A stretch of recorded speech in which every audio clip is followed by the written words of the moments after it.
the fun isn't cruising at 200 kilometers an hour. The fun is going from 0 to 50 to 80, 120, then to 200. Or if you like 10x your business tomorrow, you get that many more accounts, how would you be able to service them? And if you can't, where are those things to fill in? Where are your bottlenecks? And the reason we do the prepaid season, the prepaid and save will, is because we need the cash in the bank to help fund some of the off months. And two, it helps lock in people for next year. We sold $350,000.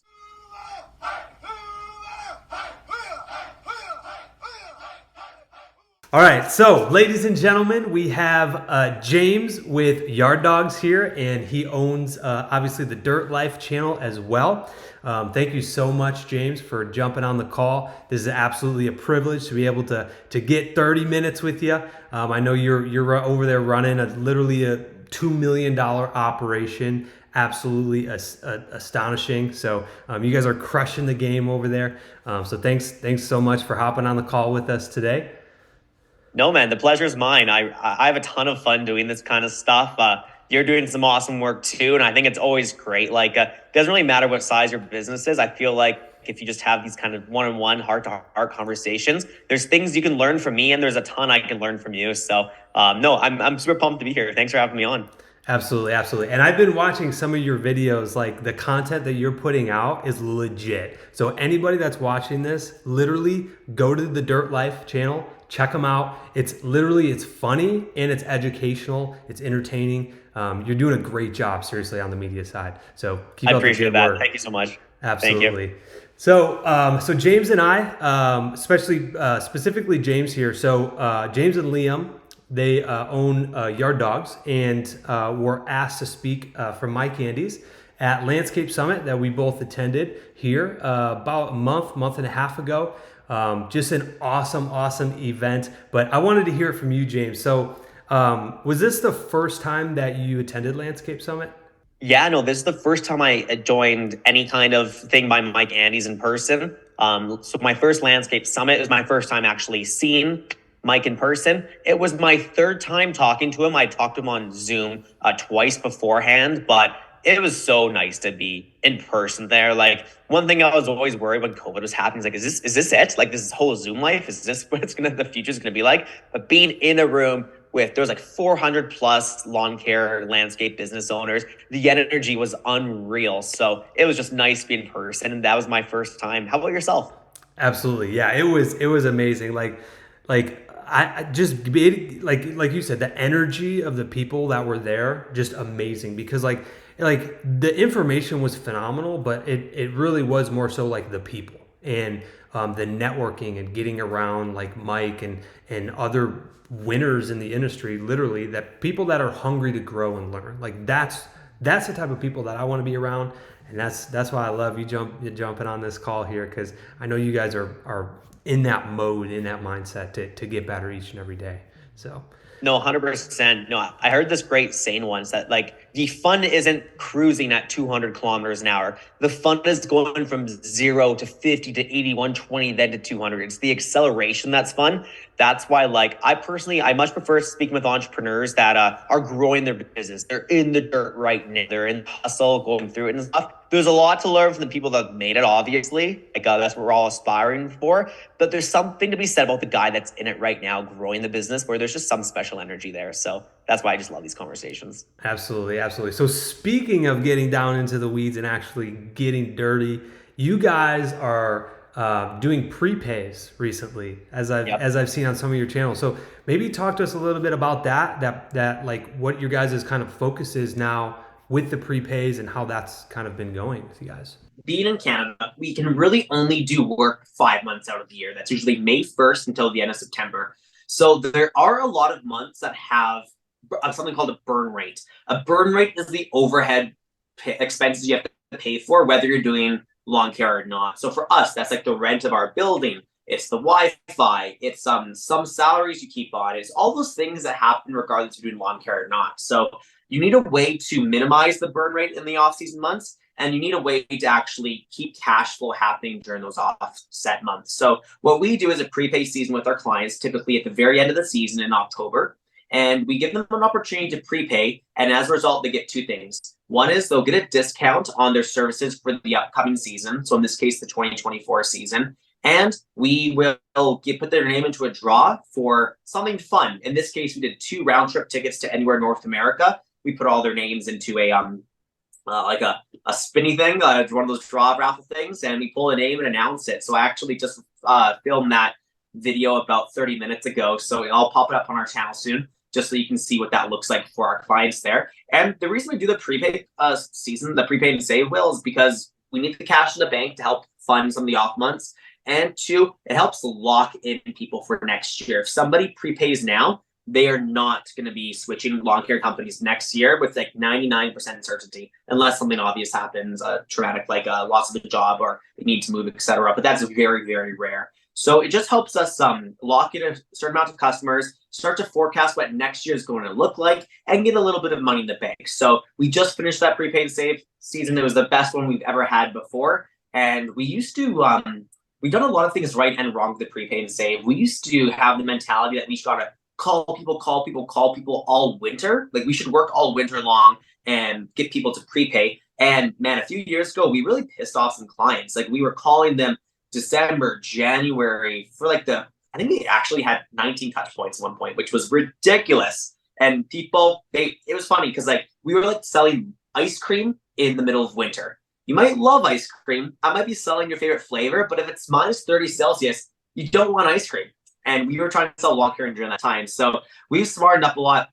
Now people get a few emails from us, a call if they'd like, and we prepay them for the season, for the upcoming season. And in the past, in about 15 or so days, about 3 weeks, we sold $350,000. Wow, that's huge. That's incredible. Yeah, it's awesome. It sets the stage for next year. Wow, that sets you guys up really, really well. Get that nice firm foundation. That's awesome. That's very cool. Exactly. You got to remember though, it's not your money yet. It's still the client's money. You have to do the work. So on the books, it's called unearned revenue. But that said, you've locked in for next year, and now you have something to look forward to. Yeah, very cool. Very cool. Awesome. Well, that sounds good. I mean, you have so much knowledge, and I know we're in like a group chat in WhatsApp, and just that sales process that you put out with scarcity and urgency as far as like creating a great offer for somebody. I think you have so much knowledge. So it's no question to me why Mike asked you to speak at Landscape Summit. I mean, you guys are a wealth of knowledge. And so with that being said, obviously you attended Landscape Summit. You're around those great people, great environment, great culture. So what are maybe the top 2 or 3 like key points that you took away that you're going to use and implement in your business, or that you would want to share with somebody, like new knowledge that you really got impacted by? Yeah, first and foremost, like talking with Mike and seeing him do those Q&As, like the man's literally like a human chat GPT. Like you ask a question, you give him a prompt, and he just spits out knowledge at you, and he does it so fast too. So that was really cool to see. I really loved some of the presentations there and some of the conversations I had. First and foremost, probably my biggest takeaway is that like in any business, when you start off, there are some reps you need to do, and they are boring. They are not sexy, but you have to do them because you can't actually get momentum until you put in so much effort to start moving the ball. So he showed that one chart of like his YouTube channel, for example, and how first 5 years, man, it was just flat.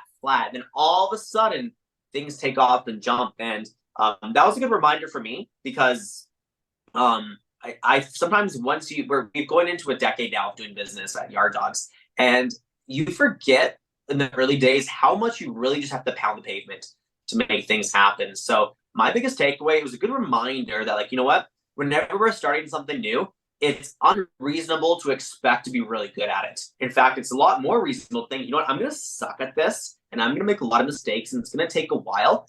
But as long as I'm committed to getting a little bit better and a little bit better each day, each week as I go forward, eventually you get to the point where it's unreasonable for you to still be bad at this thing. Back in Yard Dogs, the first 4 or 5 years of business, we were just trying to figure things out. We were trying to figure out what our service offering was. what our pricing should be, who our target market was, we were doing everything. We were window washing, we were doing commercial snow removal, residential fertilizer control, residential mowing. We were not a business that actually had a core focus. And I think that translating to our sales, Liam talked about how we're offering so many services, but our revenue was stuck at a few $100,000 a year. The second we cut it down, trimmed the fat, and focused on what made the most sense to us, that was only then that we could actually build a 7-figure business, and where we see all of our growth happen in the future is by staying super focused. So honestly, if I had to distill it down to one takeaway, it was just a good reminder that you got to put in the work, and it's boring, it's not fun, it's painful in ways, but as long as you don't give up, because it's so easy to give up in those first 5 years. Well, if you don't give up, you will really start to see something happen because you change in the process, you get better, and whatever you're doing gets better too. Yeah, absolutely. That's huge. Just putting in the reps. Like most people, they can't be being patient and like enjoying the process, just embracing that. I think that's huge. That's really, really good. That's a great point. Absolutely. Exactly. Like think about how many, when you were starting out, like how many doors did you knock? How many phone calls did you, how many times did you get told no going out? And like, you can let those moments shape you. And looking back, it's always fun to think about those days, and like, we still get no's all the time. Like, you have to be desensitized to no. And that does happen over time, but you start to have a mindset in life where, the worst case scenario, if I go in for the close in the sale, or I ask something of someone, the worst case that can happen is they say no. And then you're in the exact same boat as if you never asked them at all. So, but what if they said yes? Like, what could happen if this goes forward? So put in though that, like, enjoy the process, enjoy putting in the reps, because like you don't have to hate doing the reps. It can be boring and daunting and intimidating, but you can actually enjoy it as long as you can keep your mind on the vision, what you're going towards, and just remember the reps are part of the process. It's the necessary part. Yeah, absolutely. That's huge. That's huge. Awesome. Yeah, I would say so for me, like I would say probably the biggest maybe one or two points that I took away. I'm more of like maybe like a practical, like tactical, like, hey, how do we implement this immediately? So I feel like for us, like where we're at in business, I feel like out in the field, we have our operations like dialed in, which literally the first 3 or 4 or 5 years in business, like that's what people are building is like, hey, how do we spray a lawn? How do we mow a lawn? What mower should we use? Like all the operational fulfillment side of it. I feel like we're pretty dialed in on the services that we need to offer and like that whole operational standpoint. So now I'm starting to look at as like the office side of things. And I reached out to like Chorby, EJ McCoy, who owns Chorby, and they said that like they typically will have like 700 to 800 clients per one office person in the office. And like for me, I'm like, how the heck does that even happen? Like my office person, we only have like probably 350 customers that we do more full service for. But like she's swamped every day. Like, how do we do this? And so I had like this breakthrough there that we need to start to dial in our office side of things and really start to automate things and the processes on that side of the business, which not many people talk about. So one of the things that Mike actually talked about in one of his keynote speakings was basically allowing a customer to go to your website and check out and pay for services by the time they leave the website. And so what I think that we're going to be focusing on that as well is like this offseason, we're trying to implement a software that we can have a customer come to our property, not even like call us or even email us and check out with their card for services. And at that point, they are a paying customer. And it's all about like, I like your process, like the speed to close. Like the minute they put a submission form in, you guys call them in like 3 minutes, right? Or something like that. Like you guys 30 second goal, but yeah, within 3 minutes for sure. And like we literally live in a society these days that like people want instant gratification. So why do we not on our websites have the ability for somebody to come? Sometimes people don't want to talk to people. Sometimes they just want to go on Amazon and order their package and have it delivered. Sometimes customers just want to go to your website, pay for lawn care services and not talk to you. And that's okay. You know what I mean? And so that's one of the biggest things that we're going to start to implement is literally purchase before they get off the website. And I think that will help with probably roughly maybe 30% of our inbound calls and emails that are coming in, which would open up the time for our office manager to start focusing on other stuff. I'd say that's one of the biggest things. And then the other thing would be really figuring out the break-even point. I was astonished when Mike Callahan was talking about that. How many people don't know what their break-even point? Me being included, literally. It's like a lot of what we do is kind of guesstimate. I mean, I can get pretty close, but I want to be dialed in and know that if I'm going to scale this thing to a 10x, I need to make sure my numbers are correct. You know what I mean? So figuring out that break even point. We haven't done it yet. We're in the process of getting with Mike Callahan and figuring out like the Excel spreadsheets and all that stuff. But I would say that's very, very important to know your numbers, to keep score for the game. So that way you know if you're winning or losing. Absolutely. No, those are those two different topics you just talked about. There's a lot to unpack there. Focus and foremost, like on the office, you're right. People talk about dialing in the processes and the procedures for when you're out in the field. Like, how exactly do you fertilize this lawn? How exactly do you park the truck? All those things. But we can't forget that we are also a business that needs to support the technicians. We talk about the reverse pyramid here in our company, where like you take your typical pyramid, the hierarchy, where usually the top guy is the owner, then it goes to like the board of directors, then it goes to the managers, etc. At Yard Dogs, we flipped it. And the very most important person is the technician, because they are the people that actually go out. They are Yard Dogs, and they're the only ones in the company that actually make money.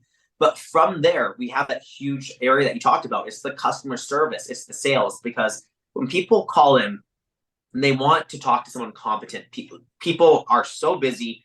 They have such short attention spans, because you're right. They're used to buying things on Amazon and getting delivered literally the next day, sometimes the same day, which is absolutely nuts to think about. So with this microwave thinking, this isn't a bad thing. It means the standard has gone up, and our standards need to go up on how we deliver for our customers.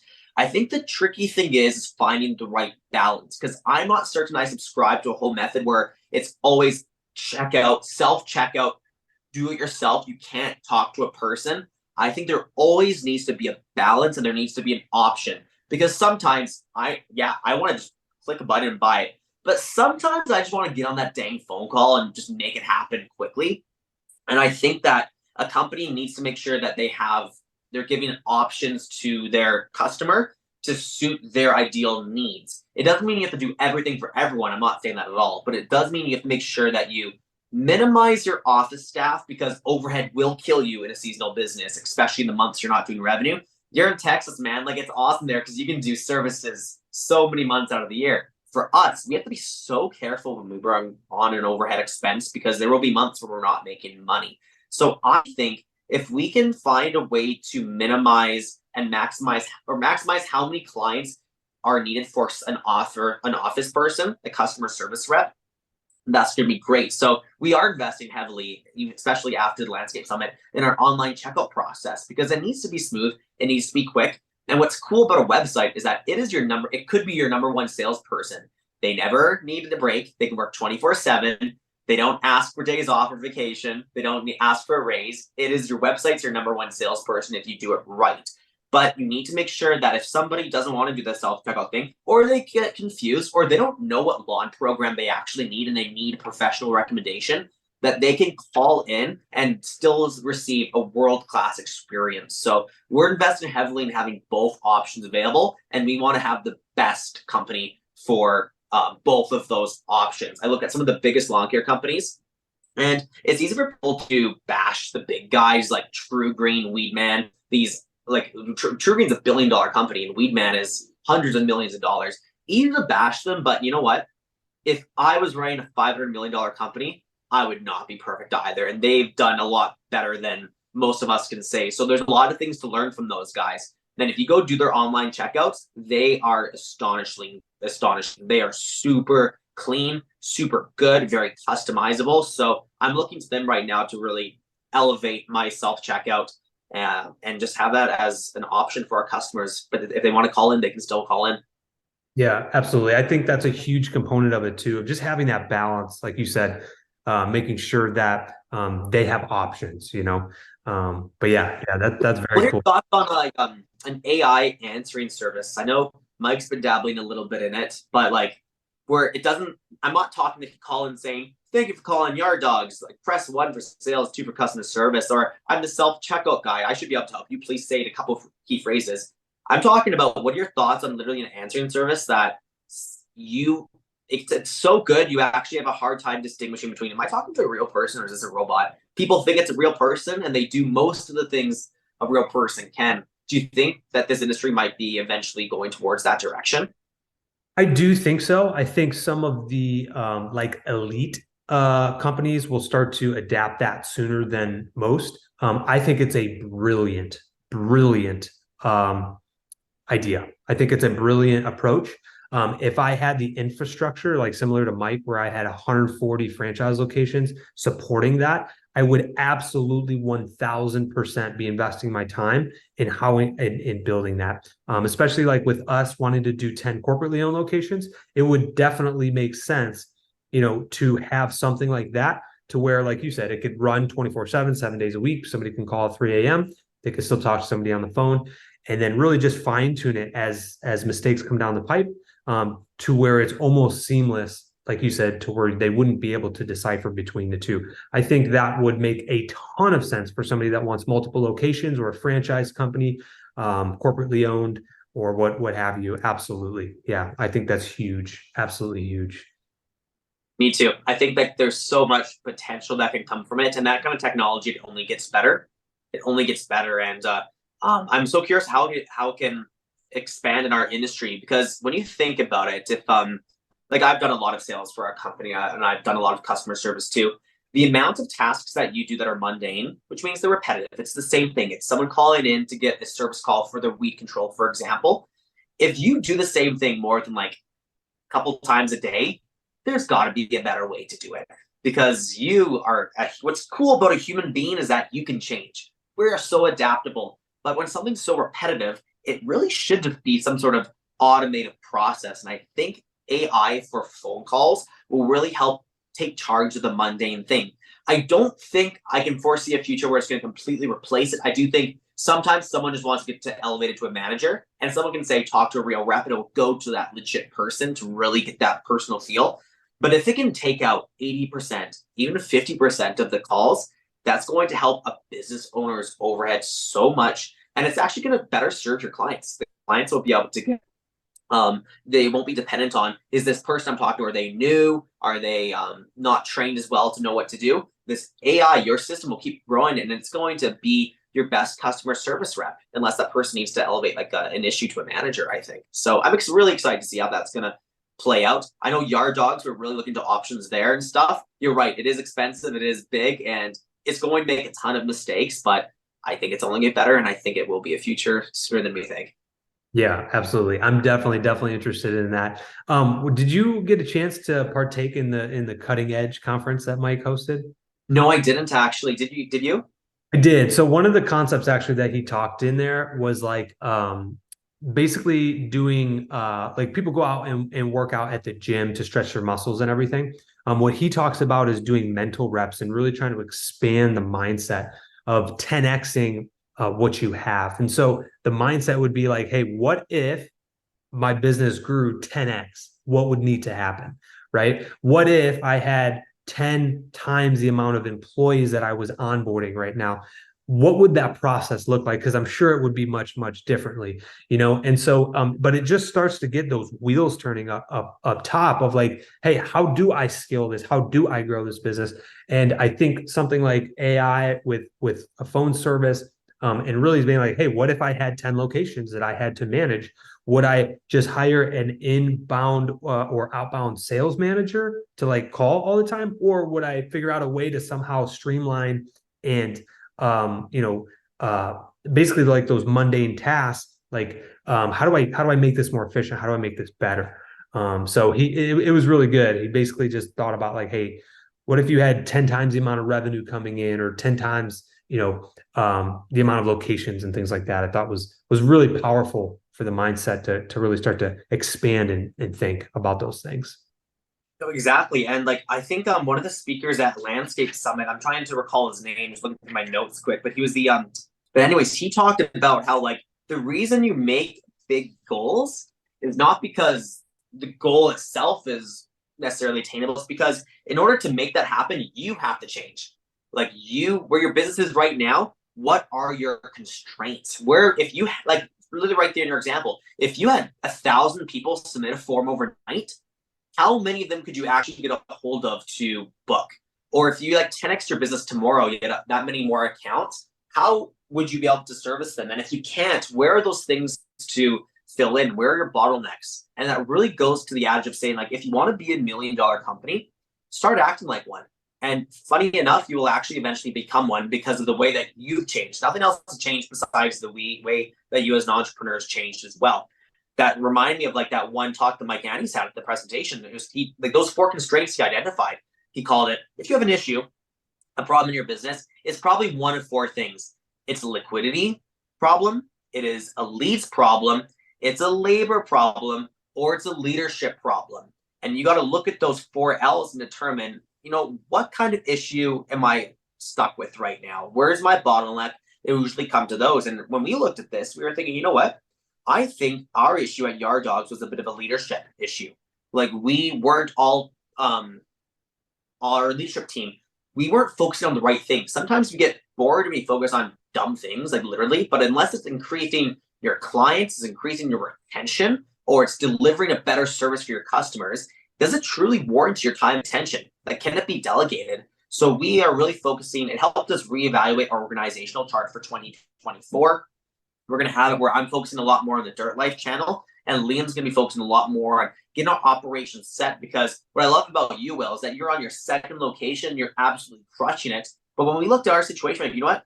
I don't know if we're ready for this yet. Because if all of a sudden we had all this more leads, or we had all these issues coming up, would we be able to sustain a world-class experience where we are right now?